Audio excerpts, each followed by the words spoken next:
Yes, hello, welcome everybody. It's Chris here from the Ministry of Dice, and I have breaking news. If you've not seen already, Wizkids Marketing have been posting brand new Superman Kryptonite Crisis spoilers. Future Chris here, video editor Chris. I'm just editing this spoiler video and I realised that in all my excitement about the spoilers, I forgot to mention that there's been some good but also sad news that accompanied the card reveals.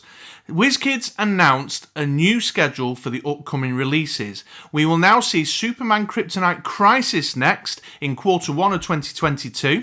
Dark Phoenix Saga will then be 8 weeks after that, so they've switched those two around. And then Secret Wars and the Fantastic Four vs. Galactus will be June next year, which means no new sets for the remainder of 2021. So, sad news, but good news that we've got a schedule. I'm going to go back now to talking about the more fun stuff, which is the cards. I was very lucky to get an early look at those cards, and so I'm here to give you a classic True Mr. 6 first gut instinct reaction to those cards, just like I used to back in the day when I wrote my first gut instinct blog posts. So let's not dilly-dally, let's get into it, let's take a look at the cards that they've been revealing. And the first couple of new cards I want to talk about are this pair, Starro and Mind Control. Very timely reveal. I'm not going to say why it's timely, because I'm conscious that some of you folks may not have been down to the old motion picture house, the old moving pictures recently, but yeah, trust me, very timely. And I'm loving that there's a kind of thematic synergy between the basic action and the character as well. Let's start with the character card. It's the common rarity. Its subtitle is Minions, 3-cost shield with the villain's affiliation. Really interesting game text now. Let's take a look at that. If you roll Starro at level 3, re-roll Starro. When Starro attacks, you may take control of up to 2 target sidekicks your opponent controls. They must attack if able. Then the stats, 011, 022 and 277. Whoa! Is that a 7/7 for a 3-cost? Yes it is, although there's obviously risks involved.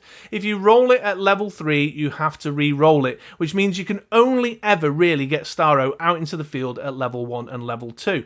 But there's plenty of globals and basic actions and characters that can support that. You've got Zatanna, both the one that spins up when fielded and the one that has a spin-up global. You've got Power Almighty, for example. Mutation that's coming in the Dark Phoenix Saga set. So there's plenty of ways to get your 3-cost shield Starro from those low attack and low defense level 1, level 2 up to that big fat level 3.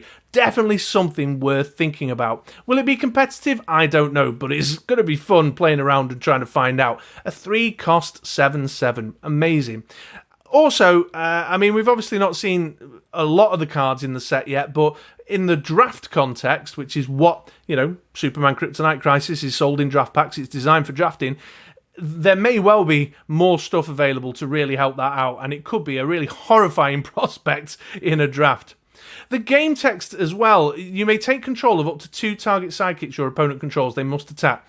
The fact that they attack is fine and it's nice and it's great to have a few extra attackers, but actually, thinking about it, that is just a really great way of sidekick removing. It's just a really fun, interesting twist on making sure your opponent hasn't got chump blockers. Now again, in draft, that could be super strong because people use sidekick fielding as a way of controlling their bag, as a way of building defensive walls, so it's just a nice way to remove 2 of those blockers out of the picture. But I think it may have a space in constructed as well, because there's plenty of times where you want to remove sidekicks. One thing that sprang to my mind is the Awakened Wolverine. There's an Awakened Wolverine coming up in the Dark Phoenix Saga set that gives sidekicks deadly. I thought, gosh, isn't that fun to steal your opponent's sidekicks and then give them deadly and make them really threatening? So a cheap character, or cheapish character, that has incredible level 3 stats, but with some small print and a little bit of work that you have to put in to get that benefit. But ultimately, if you can get him out, then Starro is a great way of removing chump blockers, sidekick chump blockers from your opponent's side of the table. Now let's talk about the basic action, Mind Control. Clearly Starro themed, you can see from the artwork there. Just incidentally, super excited to see that artwork. I'm pretty sure, off the top of my head, I'm flying super quick here, but I'm pretty sure off the top of my head that's Brian Bolland work from when he drew Justice League of America in the early 80s. The guy's a legend when his look his aesthetic artwork is very synonymous with DC in the early 80s. He's most notably known for, well, he used to do some Judge Dredd stuff, but he's most notably known for The Killing Joke, which of course is an iconic DC Joker image from the 80s that has just, lived on to this day. Can't wait to see if that's a full art basic action, and if it is, it's going to look amazing. In foil as well, with all those blues and purples and reds, it's going to look tremendous. But let's have a look at the game text. At the start of your attack step, gain control of target opposing character die with a lower level than one of your character dice. It must attack if able. On the double burst, it says instead you may take control of a character die of any level. So this is a super high risk but super high reward card to use on your team. Clearly, the basic actions are communal. There's a risk that your opponent may scoop them up and be able to make good use of it too. So the things that are rattling through my head are there ways of manipulating the levels on my opponent's side of the table, ways of me manipulating levels on my side of the table. So I've always got high level characters and they've always got low level characters, so it's harder for them to take advantage of it. They've got to roll it on double burst phase. I don't know. I feel like there's something there, a little seed of something there, but it is a super, super risky strategy to try and pull off. So I'm definitely thinking there's more to the story around spinning up and spinning down, which again really connects to the Starro character card, which in turn is very thematic and lore intensive around the way the Starro grows and takes control of people and all that kind of stuff. So just loving the themey vibe on it. One thing that did jump into my mind, if you're a golden player, or you like golden formats or global escalation, the fact that mind control is a double burst basic action should definitely be leaping off the screen at you right now, because of course there's Morph in X-Men First Class, who when he attacks can initiate a double burst effect off a basic action. Now that would need some rules lawyering, because whether that would mean then whatever you've just snatched with mind control immediately jumps into the attack 2 alongside Morph, I'm not sure about the timing of all that, but still really, really interesting, and definitely one. Yeah, at the start of your attack step. Maybe not. Maybe I'm jumping there. Perhaps there is some rules lawyery stuff about that. However, loving the theme, loving the comic book lore coming through there, loving the artwork. Oh, one last thing very quickly before I move on. Max Die 3 on the Starro. That's interesting too. Okay, what's next? Just trying to remember now. I think I went with the super rares. So they've revealed 3 super rares in the marketing material. This Wonder Woman Legendary, which is the functional reprint of Wonder Woman Reflections, but with a little added twist, has already been revealed. I know this for fact because it was actually us here at the Ministry of Dice that spoiled it as an exclusive a short while ago. Still, super competitive card, 6-cost mask that reads, when fielded, spin target character dice to an energy phase and you may deal 2 damage to target character die. While Wonder Woman is active, ignore opposing when fielded and when attacks abilities. Removal and control, and an interesting janky global in there where you can pay a mask and change target of an action dice that targets a character die to ooh. Although it's a global, so your opponent can use it too. Sorry folks, I had this sudden realisation that you could use that in conjunction with the mind control, but obviously there's a global and a basic action. You're handing your opponent both pieces there. Anyway, so she's already been revealed, but they did also show us 2 other super rares that are part of the DC Trinity, the big 3. The next one they showed us was Superman New Krypton. He's a 5-cost shield with the Super Friends affiliation, and he reads, if a Superman die is in your reserve pool and there are no energy in your reserve pool, you may field all the character dice in your reserve pool for free. And he's 146, 267, and 278. So, first things first, pretty beefy guy. I mean, he's Superman after all, but pretty beefy guy for a 5-cost. He's Super Friends affiliated again. Curious that he's not Justice League 2, but there you go. But this game text, fielding stuff for free when you've got no energy, that is just like so many questions. First thing I want to ask, and I'm putting out there, rules lawyers assemble. If you have rolled energy, No, because if it's in your reserve and then you spend the energy, can it still take effect? Or I think it's possibly doing the check right at the moment where your roll and re-roll has ended. But that's the first question that springs to mind immediately. But if you can orchestrate a roll where you're rolling all characters, one of which being Superman, at the same time, that could be a really, shockingly devastating move. You know what I mean? Just to be able to field them all for free, because the expensive stuff that you want to field for free is often scary stuff. So I think of that one. Definitely requires a little bit more thought, but I can't help but wonder, again, just to repeat myself, there's a lot of cards we haven't seen from the set. Does this one have a purpose? Is there a synergy? It's a super rare after all. Is there a synergy in set that can do something with this? Time will tell. Time will tell. But let's take a look at the other really interesting one. It's the super rare Batman. 6 cost mask. He's got Bat Family, Justice League, and Super Friends affiliation. Loving those 3 affiliation characters. Again, you Golden players out there are probably getting super team up excited. His subtitle is Batman Inc. Great lore reference there. There was a whole comic book thing where he kind of created this kind of Batman corporation and had all these different sidekicky Batman people out and about in the world solving crime and working in his name. But his game text reads, while Batman is active, your sidekick dice get +2 attack. Awesome. When Batman attacks, swap a sidekick die in your field zone with a Robin die in your prep area or used pile at level 1. And then he's got the global that we've already seen on the common.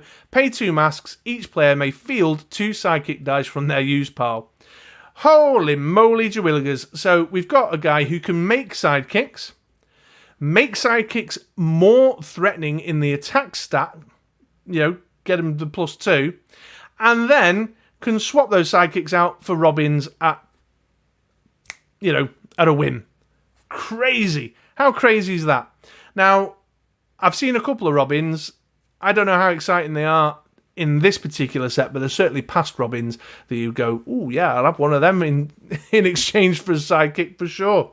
So yeah, the 3 affiliations, that's eye-catching. The sidekick bump is definitely eye-catching, especially when he's got a sidekick making global in his game text there. That global, incidentally, super useful. I mean, it's great for controlling your use pile and clearing it out so that your bag management's solid. Fantastic for getting short notice, quick, urgent need blockers. There's so much utility with that double mask sidekick making global there. But then you can exchange the sidekick out for a Robin. I think that's going to be a great character to think about, build teams around, just really fun, even if it's just casual, but really fun stuff. And as I say, if you're a Golden player, you're looking at those 3 affiliations and going, where's my team up card? Speaking of Robin, they revealed a new Robin as well, actually. Let's talk about that. We've got Robin Team Leader. It's the common. 2 cost shield with Teen Titans and Bat Family affiliation. And he reads, Energize. The first Teen Titan die you purchase this turn costs 1 less, to a minimum of 1. And he's got that classic Robin stat line, 031, 142 and 252. So not one that particularly synergizes with that Batman we just had a look at, but obviously synergizes with Teen Titan characters. We know there's more Teen Titans in the set. We've seen a Raven and a Starfire so far, so certainly having a low-cost energized character that's going to allow you to discount the purchase cost of some of your more expensive, more offensive Teen Titans is going to be having a place for sure.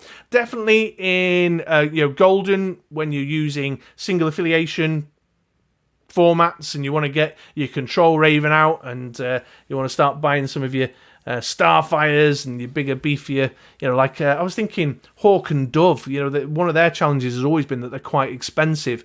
They've got, Dove's got a shield global and she's a shield purchase cost, so I was like, ooh, maybe Robin is a way to help me get a bit closer to my Hawk in terms of purchase cost, but also give me the energy. It's a low cost dice to give me the energy to buy my Doves and maybe use her global a little bit, ideas rattling around. But then if you don't whiff it, if you do get it in the field, do you know what? I'll take a 3 attack, 4 attack or 5 attack for a 2 purchase cost. Faux show. I have to do something about that 2 fielding cost at level 3, but it's certainly an interesting card. And I'm going to repeat something I said the last time we saw a Robin. That is a John Cassaday piece of work. He is like one of my most fave artists ever. And I think with that really funky kind of sun glow thing behind him, it's going to look great in foil. Great in foil. I'm pretty sure that's Dick Grayson, because I think I can see the kind of chainmail underpants at the bottom there. I'm pretty sure. So yeah, an interesting, curious character. Just a bit of kind of Teen Titans, a helping hand there for the Teen Titans in terms of purchase cost and energy generation. So really interesting. So there we are, folks. There were a couple of other cards in the marketing, but we've seen them before. The full art Harley Quinn.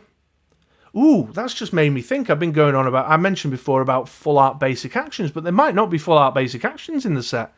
I'll ask Wizkids about that. But the Harley Quinn, and there was another one that we've seen already that I've forgotten, but we've definitely seen the other one already. So that's my first gut instinct. So a few seeds of ideas there that I've not really fully formed. I will obviously turn up in a few months' time with a classic Ministry of Dice combos I'm trying to try from Superman Kryptonite Crisis video.